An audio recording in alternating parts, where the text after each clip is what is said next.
Hello, my most amazing artists. We are going to paint our fall leaves today. We colored our fall leaves in nice warm colors, your reds, oranges, and yellows. Your coloring should be nice and waxy. Hopefully you finished coloring. Mrs. Cole still has a couple left to do. But once you're all done coloring, you are ready to watercolor. So you need to go in your art kit and get out your big fat green paintbrush, your watercolor set.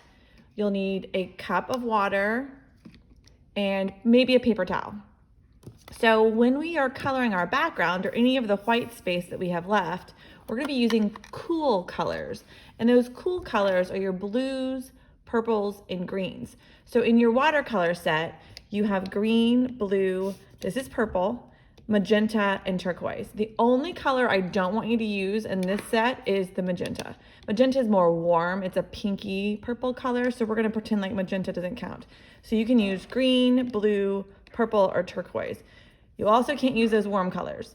So you have 4 colors to choose from, which is a lot, and you can color them any way you want. So let's review how we watercolor.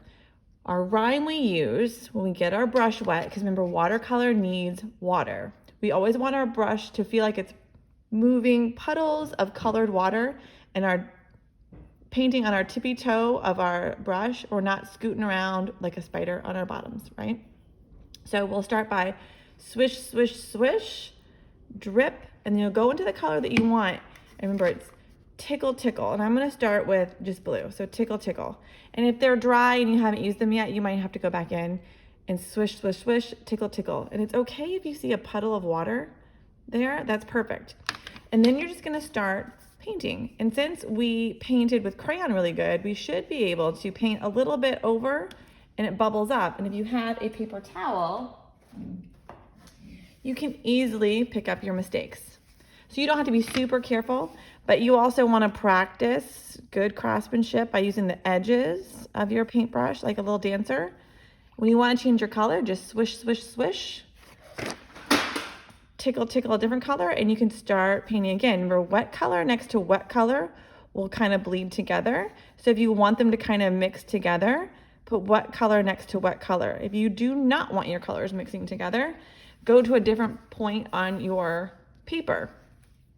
So we are going to go through and use our cool colors, and we're going to paint those greens, purples, and blues. You're making sure it's nice and watery. Your paint should be moving those colors along.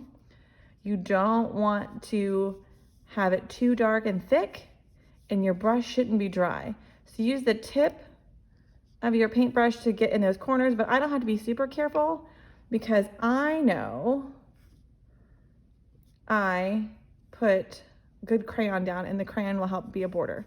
Now, if you get too dark of a puddle right there, you can just soak that up with your paintbrush and kind of move it there, or just leave it. So I want you to paint all your backgrounds, anything that's white, in those cool colors. You can use all one color, you can mix it up and do different colors. That is your choice. Your goal is to use just those cool colors to make that nice contrast to the warm colors. You can have them bleed together. You can do whatever your heart desires. Remember, if you want something to be darker, you can tickle more paint on your paintbrush. If you want to be lighter, add more paint water. Make sure your paintbrush doesn't look like a spider and you're not scratching paint on. And that's simple. I know I went through the watercoloring really quick with you guys, but we've painted so much since kindergarten. I know you're pros at it. So we're gonna paint the entire background today in class with cool colors. So remember, you can use your green, blue, purple, skip the magenta, and go to turquoise. So have fun. When you're all done, lay this flat to dry, take a picture. Our watercolor set can stay sticky, so keep it open while this dries, and once it's dry, then you can close it. So that's it, guys. Have fun painting. Take a picture when you're all done and upload it to the video. I can't wait to see it. So goodbye, my most amazing artists.